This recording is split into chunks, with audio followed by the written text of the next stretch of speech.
Hi everyone, welcome to April 27th. I combined World Geography and Civics and Economics together. We are going to do an activity here in a moment. But for World Geography, for our one World Geography student in Packet 3 that you should be receiving hopefully today, if not tomorrow, you'll see your next research project. For Civics and Economics, we're going to have lessons this week on needs and wants, economic systems, and again, look at the lesson plan that was emailed to your parents, and that will include each day's activities. For IXL, I am going to ask both of World Geography and Civics and Economics students to go on IXL. I'm going to show you right now what that looks like. If you don't have your sign in for IXL, I did put in, again, the online sites in Packet 3. Of course, you can email me also if you ever have any questions. So what I'm going to have you do is when you click on, or when you sign into IXL, you see here that we have 8th grade sites, and it includes math, language arts, science, and social studies. So remember, again, I'm assigning you on your learning plan math, science, and social studies. And so you can see they have skills.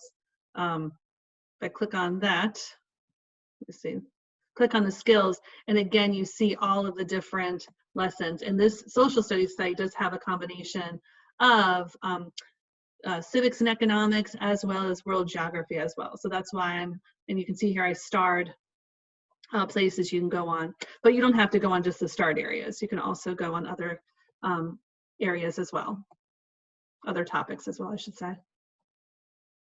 So for today, I've combined both World Geography and Civics and Economics because we're going to look at the census. I'm first going to show you a clip about it, and then we're going to look at a junior scholastic story, and then I'll show you your assigned worksheet that's in your packet. If you remember in our class before we left, I had the 2020 census poster. Here's a video called Getting an Accurate Count.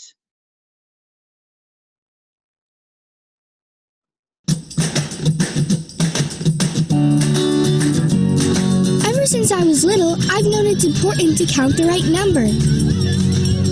Like the number of scoops I got in my ice cream cone. Hey, I asked for 5.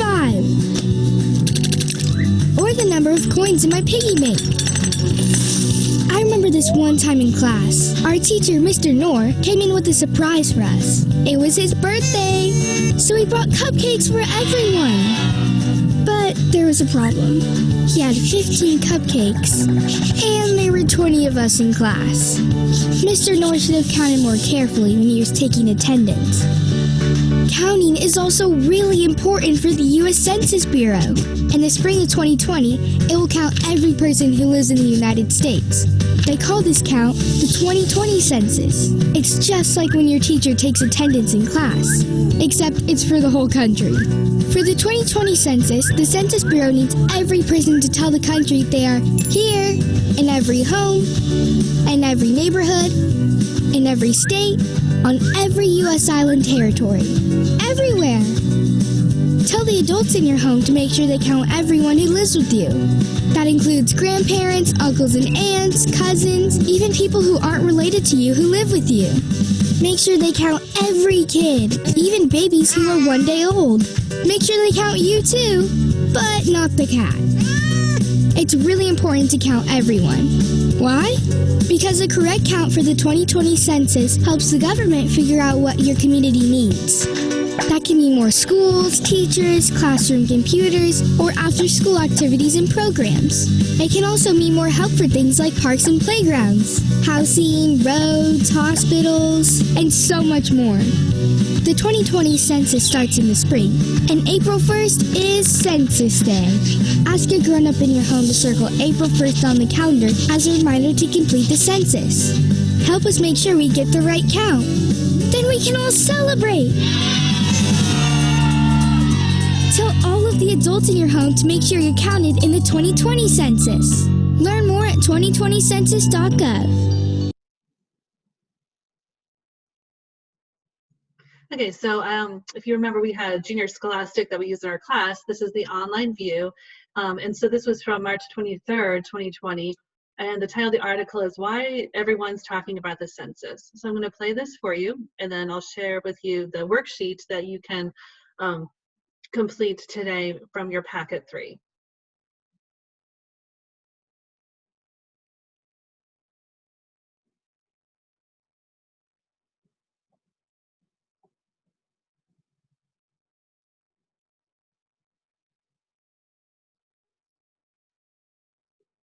JS explains why everyone's talking about the census. The government is preparing to take its once-a-decade count of every person in the United States. Here's what you should know, by Brooke Ross. The United States is counting on Americans to count themselves. April 1st marks the official start of the 2020 U.S. Census, a nationwide tally of every person living in the country. The federal government conducts a census every 10 years, something that's required by the Constitution. As part of this national head count, U.S. residents answer a short questionnaire about themselves and their households. Their collective responses provide the government with important data about the country's population. The results help determine everything from how to distribute tax dollars to where to build new schools and public parks. By law, the U.S. Census Bureau uses data collected from the census for statistical purposes only. It keeps people's individual responses private. How is the census conducted? What kinds of questions are in it? And how will the information the government gathers affect your life? Here's what you need to know. 1. Who gets counted in a census, and how? The census aims to tally every person living in the country, including citizens, non-citizens who are here illegally, and undocumented immigrants. Deployed military members, people in prison, and homeless people are also counted. Earlier this year, the Census Bureau mailed a notice to every known household in the nation detailing how to participate. Most people are encouraged to respond to the questions by mail, by phone, or, new this year, via the internet. To ensure that every person is counted, the Bureau plans to hire about 500,000 workers to go door to door starting next month to collect answers from people who haven't responded. 2. What questions are included? The census asks respondents about their age, sex, race, and more. Everyone in each household must answer the questions, or someone else, such as a parent or spouse, must answer for them. Respondents will not be asked whether they are U.S. citizens. President Donald Trump's administration tried to have that question added, but the Supreme Court blocked it, saying it could discourage participation among undocumented immigrants, who may fear deportation. 3. Why does the census matter? Census data help the government determine how to distribute about $675 billion a year in federal funds. That money is used for everything from repairing highways to building schools. Businesses also use the data. For example, a clothing company might analyze census statistics to decide where to open new stores. Census results also determine how many seats each state gets in the U.S. House of Representatives. House seats are based on each state's share of the nation's population. Because the total number of House seats, 435, doesn't change, some states may gain or lose seats after each census. That, in turn, affects presidential elections, as each state is allotted votes in the Electoral College based on the number of seats it has in Congress.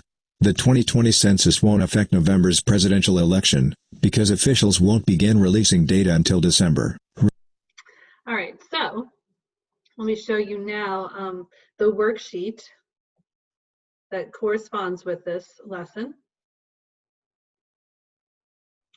So if you look in packet 3 that hopefully again you received today, you'll complete this worksheet called Counting Americans. And so I just read or had read to you the why everyone's talking about the census. And so you learned that the federal government conducts a census every 10 years. And this graph shows information about Americans' ages since 1960. So I'm going to ask for you to study this and then to answer the questions below.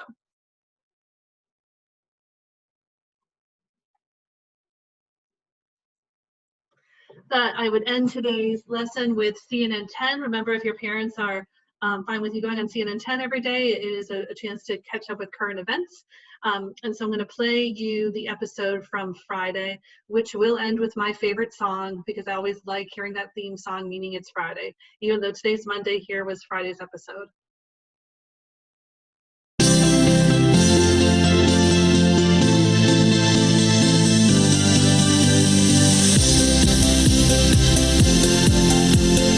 We're breaking news on CNN 10. Fridays are awesome. I'm Carl Mazus. We're glad you're along for the ride. Herd immunity is a term that factors into our first story today. It's when at least 60% of a population becomes immune to an infectious disease. This can happen in one of two main ways. Either people recover from a disease and then become immune to it, or an effective vaccination prevents people from getting sick.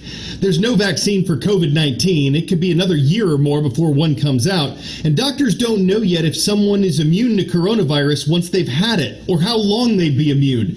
But a top disease specialist in the nation of Sweden recently told CNBC that the effects of herd immunity are being seen around the capital of Stockholm.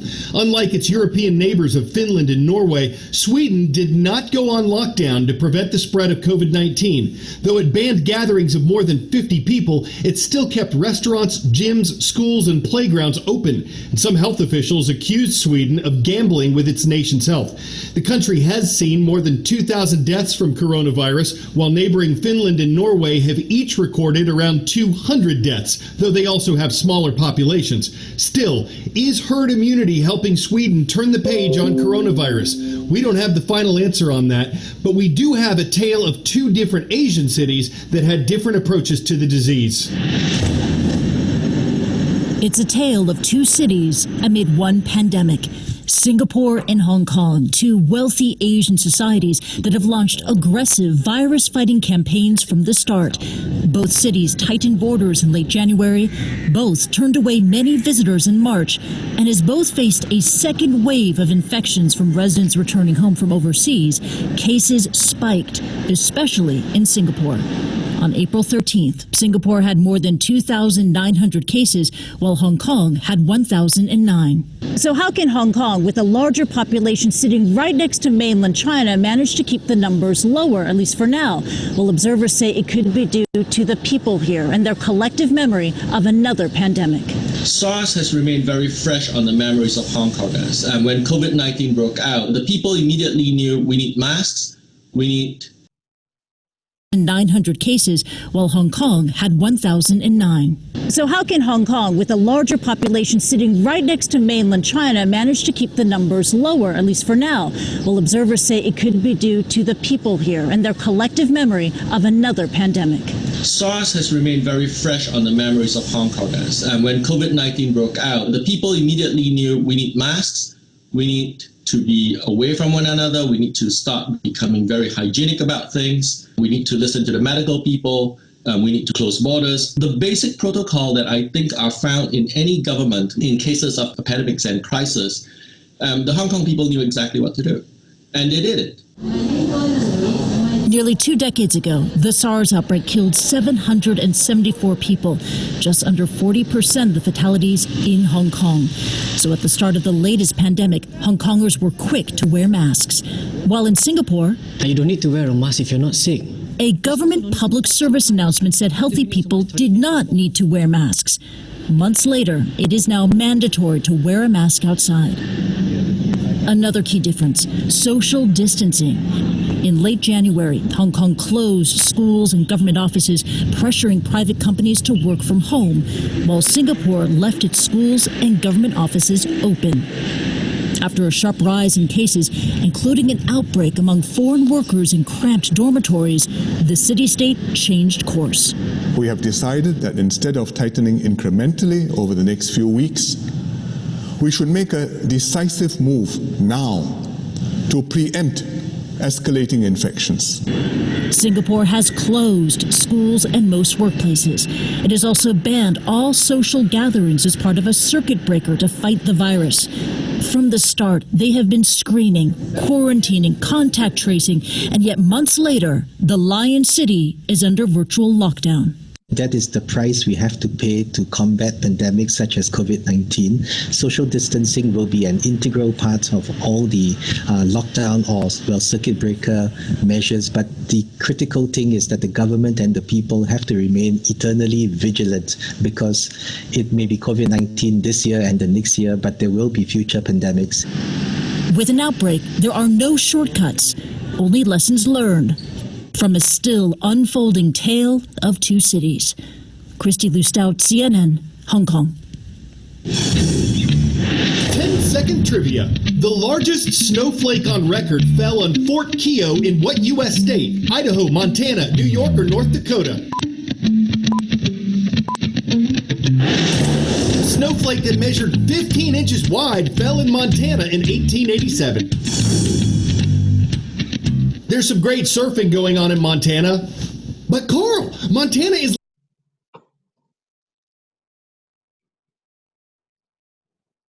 landlocked and hundreds of miles away from the Pacific Ocean. There's some great surfing going on in Montana. But Carl, Montana is landlocked and hundreds of miles away from the Pacific Ocean. Right. But you don't need an ocean to surf, you need a wave. And in the western city of Missoula, a river runs through it, creating endless waves.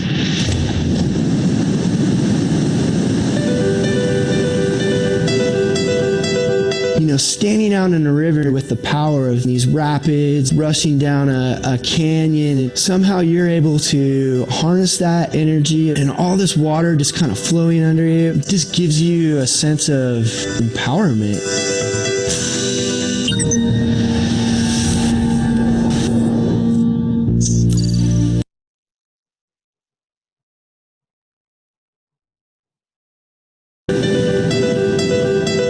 You know, standing out in a river with the power of these rapids, rushing down a canyon, and somehow you're able to harness that energy and all this water just kind of flowing under you, it just gives you a sense of empowerment.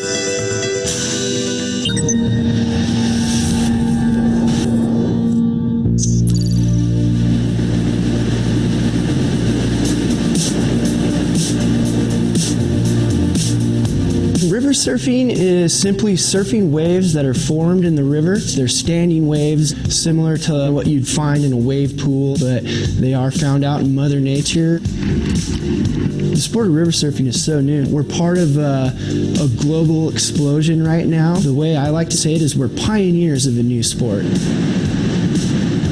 My name is Kevin Benhart Brown. Most people call me KB, and I'm one of the first people here in America, if not the first, to build surfboards specifically for the river.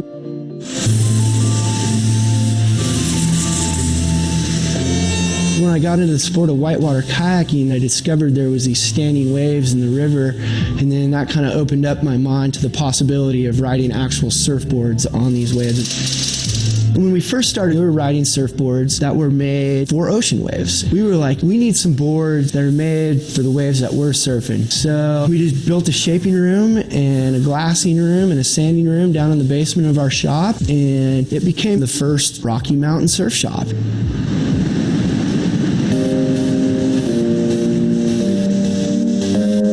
Surfing in the river is amazing because the wave is always there. It's an endless ride. You can literally surf it until you can't stand up anymore. You're swimming through the rapids or through the currents, and then you fall in and you got to swim the rapid back to shore. Snow, things like that, they don't slow us down at all. We get out there year round. I mean, wherever there's a river, there's a wave. Really, the future for the sport is when we start designing and building waves in the river specifically for riding surfboards on. That's like the real future for the sport of river surfing. But the whole point is to go surfing every day. We live to surf, so our next step is to reach out to the rest of the world and, kind of show that you can live this surfing lifestyle right here in the mountains.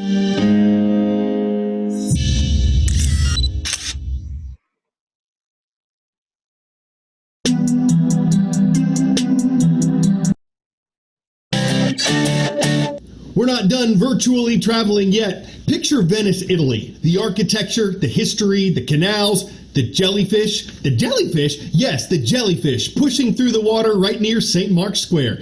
Italy's under lockdown. Traffic is light on Venice's canals. A biologist says the sediment has sunk down to the bottom, revealing clearer waters at low tide. So jellyfish and other marine life are easier to spot. Like mussels? Well, you can see those at Venice Beach. But the ones in Italy have gained a lot of attention because it doesn't seem Rialto that such a grand display can now be seen. We're thankful the jellyfish took the Lido on that, showing us what's beneath the surface. Hey, we hear the Mustangs are roaming wild in Massillon, Ohio, doing a little distance learning there. Shout out to everyone at Tuslaw High School, and thank you for subscribing to our YouTube channel. I'm Carl Azus for CNN.